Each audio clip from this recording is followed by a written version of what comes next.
남았네 남아.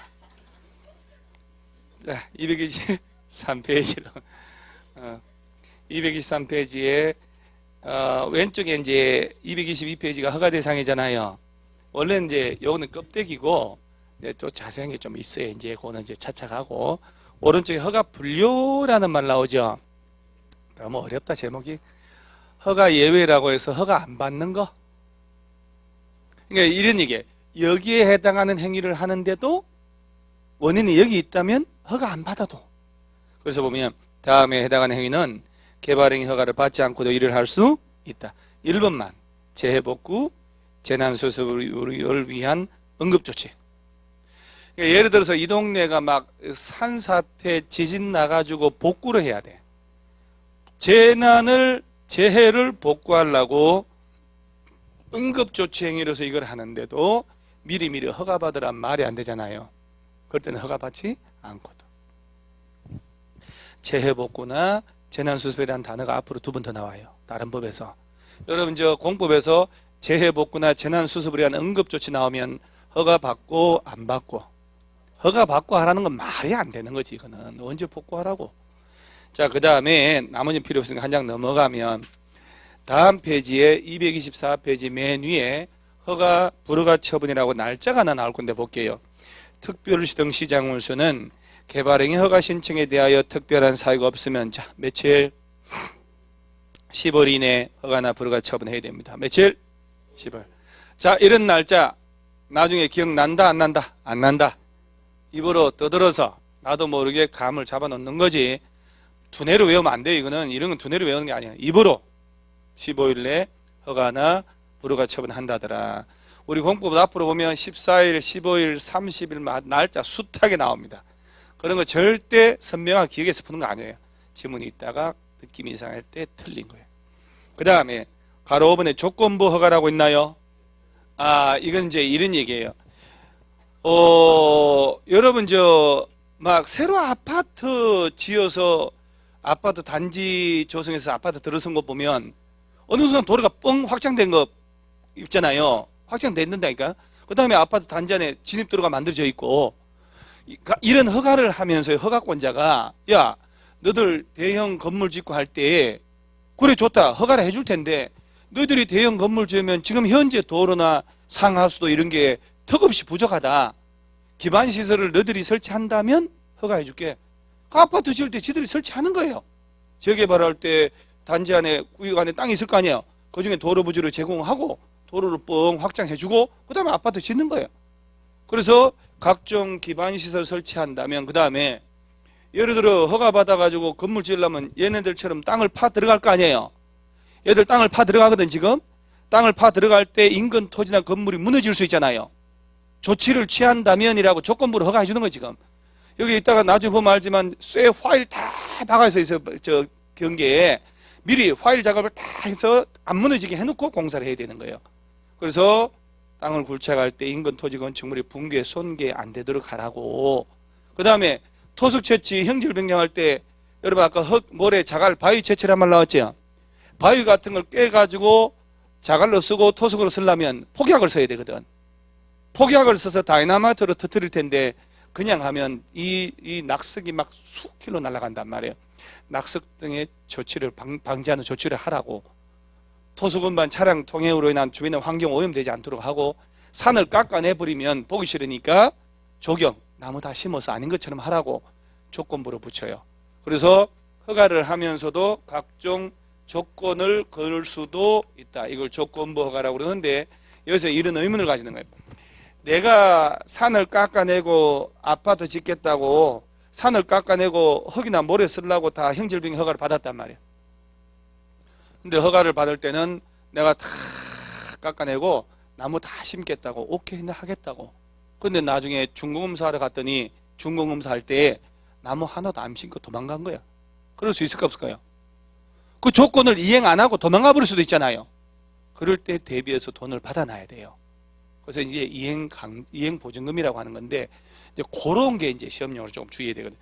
자, 5번 조건부가 제목만 줄 치세요. 뭐라고 하냐면은 특별시, 광역시, 세종시, 제주도 시장 운수는 개발 행위 허가를 하는 경우에는 그 개발 행위에 따른 기반 시설 설치 또는 그에 필요한 용지 확보, 위해 방지, 환경오염 방지, 경관 조경 등에 관한 조치를 할 것을 조건으로 개발 행위 허가를 할 수 있다. 이걸 제목을 뭐라고 달았나요? 조건부로 허가를 할 수 있다. 시험에 조건부로 허가를 할 수 없다 이렇게 낼 수 있거든요. 그러면서 밑에 개발행위 허가 이행보증 나오나요? 이행보증은 예치 한번 볼게요. 특별시, 광역 등 시장으로서는 기반 시설 설치나 그에 필요한 용지 확보, 위해 방지, 환경오염 방지, 경관, 조경 등을 위하여 필요하다고 인정되는 경우로서 대통령령으로 정하는 경우는 이 이행을 보증하기 위하여 개발행위 허가를 받는 자로 하여금 자 끝에 줄치는 거 이행보증금을 예치하게 할 수 있다. 그런데 이게 아무리 요약이라도 이행보증금 예치 사유가 5가지가 있는데 하나도 지금 소개를 안 하고 있거든요. 그걸 봐야 실체가 나오는 건데. 그런데 하나 명심할 거 있어요. 뭐 그거는 너무 쉬우니까 나중에 국가나 지자체나 공적 주체가 개발행위 할 때는 각종 조건을 이행 안 하고 도망갈 일이 있을까 없을까요? 그럼 걔들은 이행보증금 예치 안 해도 되거든. 거기 이제 오히려 중요하긴 한데 볼게요. 다만 다음에 해당하는 경우는 그러하지 않다는 얘기는 이행보증금 예치할 필요가 없다. 박스 1번 국가나 지자체가 개발행위 하거나 2번에 중간에 공공기관 있죠. 공공기관 이런 공적 주체가 개발행위 할 때는 이행보증금 예치하고 안 하고 이거 허투루 보면 안 됩니다. 예치 사유 나중에 외우면 되니까. 그 다음에 오른쪽에 예치 방법 이런 전혀 관계없고 오른쪽 하단에 준공검사라고 있나요? 자, 요거 얘들이 끝나면 준공검사를 다 받아야 돼. 그런데 여러분 이 중에 5개 중에 준공검사 안 받는 게 2개야. 그거 시험에 가끔 나는데 칠판 봐. 여러분 느낌에 이 중에 준공검사고 뭐가 의미가 있어? 뭘 찍을래요? 이 중에 준공검사 안 받는 거 대충 그 시험장 가서도 대충 풀어야지 너무 긴장하면 있잖아요. 망쳐버립니다. 물건 샀는 거 물건 샀는 거 있잖아요. 이건 준공 할 일이 없지.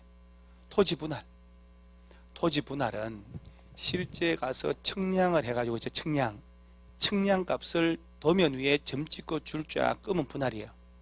준공할 게 없어. 그래서 물건을 쌓아 놓는 거하고 토지 분할은 준공검사 대상이다 아니다. 그러면 이렇게 내는 거예요. 내가 만들어 볼게요. 자, 토속의 채취와 토지 분할 행위한 자는 허가권자에게 준공검사를 받아야 한다 이렇게 내더라고. 그러니까 이건 준공검사 받냐 안 받냐를 물으면 너무 쉬우니까 문장을 묶어놓고 준공검사 받으러 반은 받고 반은 안 받는 걸 싹 만드는 거 이렇게. 그래서 물건 샀는 거하고 토지 분할은 준공검사 받고 안 받고 안 받고 이렇게 대답을 하는 거예요. 대답. 그 다음에 한 장 넘어가면 다음 페이지에 다 보세요. 개발 행위에 따른 기반 시설을 설치란 말 나오잖아요. 다음 페이지. 자, 그러면서 1번 무슨 구역? 개발 밀도 관리구역. 오른쪽에 2번은요? 기반 시설 부담 구역. 이거 떠들지 않고 뭘 쓰고 있는 사람들은 공부를 거꾸로 하고 있는 거예요, 지금. 자, 먼저 나온 게 무슨 구역? 거의 한 문제 나온다고 봐야 돼. 이거는 무조건 나옵니다. 따로 둘 중에 하나 나오든지 섞어서 내든지. 자, 이거는요 공부할 때 한 방에 외워야 돼요. 한 방에 둘 다 따로따로 하면 안 돼요. 절대 헷갈립니다. 자, 먼저 나온 게 무슨 구역? 개발 밀도 관리 구역. 그 다음 오른쪽 것은요? 그럼 이런 용어 외우는 게 첫걸음이라는 거.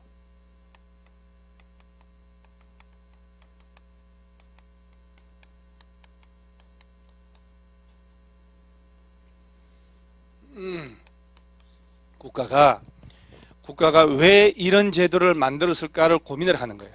그럼 답은 보여버리거든요. 개발 밀도 관리 구역은 개발은 해야 돼요. 건물 짓는 거지 뭐. 개발은 해야 되는데 도로나 상하수도 같은 학교 같은 기반 시설의 설치가 곤란해요. 상하수도 이런 거 설치를 못 하는데 건물만 쫙 지어나가면 도시 기능이 엉망될 거 아니에요. 그래서 개발은 해야 되는데 기반 시설의 설치가 곤란한 지역을 대상으로 건물 지을 때 원래 법은 건폐율 용적률이 규모를 제한하는 거잖아요. 강화를 하려고, 줄여버리려고. 그래서 지금 확정된 게 용적률 줄여든다. 그래서 법적 용적률을 50% 줄여버립니다. 그러면 아까 딴 건 모르지. 또 그러면 이 동네가 3종 일반 주거입니다. 3종 일반 주거면 용적률 최대 몇 프로?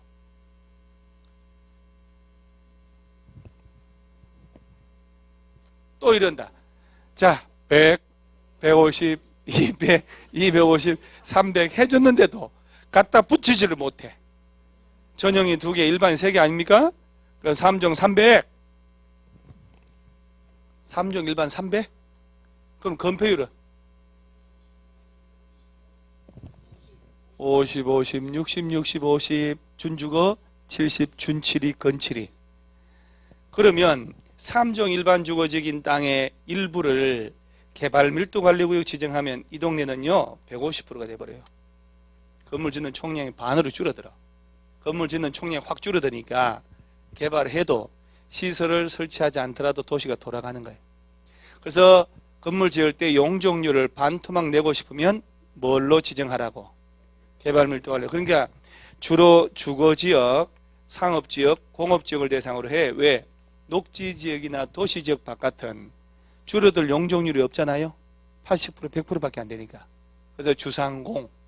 그 다음에 이건 누가 지정하냐?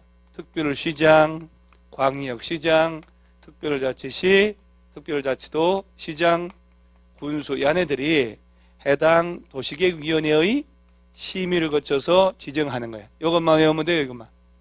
야들은 주민 의견 청취가 없어. 딸랑 심의만 거치면 돼요. 그 다음에 다시 개발밀도관리구역 외의 지역을 대상으로 기반시설 부담구역 지정하는데 지정권자는 똑같아요. 저놈하고. 근데 여기에 지정할 때 주민의 의견도 없고 도시계획위원회의 심의를 거치거든. 그러면 저놈은 심의만 거치죠. 딸랑 심의 이렇게 외워야 기억이 나요. 야들은 주민들의 의견도 듣고 심의까지 거치고. 자, 그러면 얘는 주로 뭐 하려고 하냐면 기반시설을 개발하는 자들한테 부담을 지우는 거요. 너희들이 도로 같은 거 만들어라고. 왜요? 우리가 문제가 있다고. 자, 땅값이 엄청 비싸지는 곳을 대상으로 해요. 법령이 바뀌어가지고 규제가 풀리고 용도가 바뀌어서 규제가 풀리고 인구가 막 늘어나고 허가건수가 막 20% 이상 막 늘어나가지고 땅 가격이 엄청 높아지는 곳을 대상으로 하는 거예요. 그러니까 자, 아까 살짝 얘기한 것. 자, 이 동네가 자연 녹지 지역이에요. 자연 녹지 지역인데 이 안에 땅이 자 A라는 사람이 1000평의 땅이 있어요. 부모님한테 상속을 받은 땅 1000평. 그러니까 임야겠지, 임야. 자연 녹지, 자연 녹지. 임야 주로 임야겠지, 임야. 산 1000평인데 평당 뭐 10만 원. 에이. 자, 10만 원이면 1000평이면 100만 원, 1000만 원. 그래도 억이네. 그러죠? 1억짜리 임야를 1000평 자연 녹지 안에 내가 상속 받았다니까. 돈도 안 돼 가지고 돈도 있는 집안이고 해서 저 독일 유학을 갔다 와. 독일 유학 3년 갔다 왔더니 자기네 땅인데 이 일대가 일반 상업지역으로 바뀌어버렸어요. 그러면 용적률이 1300이 되는 거 아니야? 평당 2천만 원짜리 돼버린 거야. 그럴 수 있잖아요. 평당 10만 원짜리가 2천이면 2억, 200억이네? 1000평이니까? 맞잖아요. 2억, 20억, 200억 맞는데? 실감을 못하네요, 여러분요. 그러면 아니 평당 10만 원짜리 임야가 평당 2천짜리 일반 상업적 땅 된 거 아니에요 지금? 엄청나게 돈 버는 거 아니에요 이놈은? 그리고 이때 땅 가격 오름에 있어서 보세요. 땅 주인들이 기여한 바가 있어 없어요? 지금 독일 가서 왔다 갔다 하고 3년 만에 왔다니까. 부천시에서 행정처분, 용도 변경의 행정처분을 해버렸잖아요. 용도 변경이라는 행정처분의 반사적 이익으로서 땅 주인들이 엄청난 이익을 가져가는 거예요 지금. 그 이익의 일부를 회수하는 제도예요. 개발 이익을 환수하듯이. 야, 너들 용도 바뀌어가지고 엄청 이익 보내? 그래? 너희들은 기반시설 부담구역 지정할 테니까 200제곱미터 초과하는 건물 지을 때 돈 내.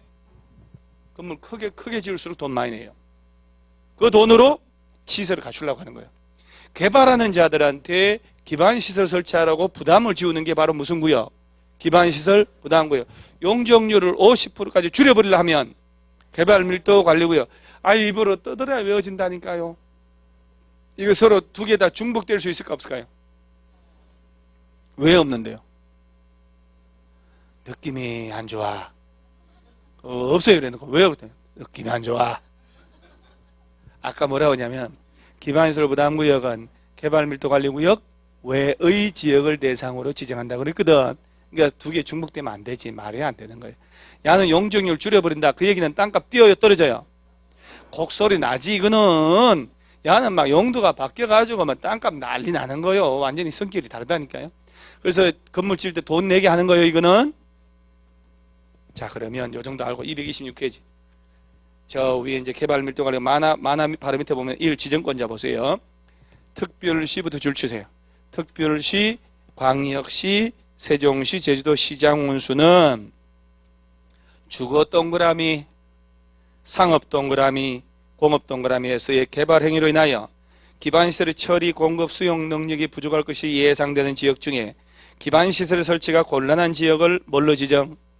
개발밀도 관리구역. 기준 무시하고 절차부터 절차. 특별시등 시장 운수는 개발밀도 관리구역 지정 변경할 때 해당 지자체에 설치된 지방도시계획위원회. 자, 동그라미 하세요. 뭘 거치라고? 지방도시계획위원회의 심의를 거쳐야 하고 고시하면 돼요. 자, 딸랑 뭐만 거치고? 심의. 여러분, 자꾸 얘기 여러분 내가 30회 시험 나온 거 예감 해볼까요? 각도에 따르지만 엄청 어려운 문제일 수도 있거든요. 자, 광역도시계획 지정하는 광역계획권, 광역도시계획, 도시군관리계획, 개발밀도관리구역, 기반시설 부담 다 넣어놓고 행정 절차를 5개 넣어놓고 다음 절차 중에 주민의 의견 청취 절차가 없는 거 한번 찾아봐라. 엄청 어려운 문제가 될 수 있다니까요. 근데 수업 시간에 딸랑 심의만 거쳐요 야는이라고 입에 붙은 사람들은 얘가 나왔죠. 지문 4번에 나왔단 말이에요. 딸랑 심의라고 그랬는데 주민들 의견 없던데 바로 답을 찾는 거예요. 5초 만에. 그렇게 안 해온 사람들은 미쳐버립니다. 진짜로. 그 절차가 얼마나 복잡한 게 다 있는데. 그래서 자꾸 입에 붙어버려야 돼요. 얘는 딸랑 심의.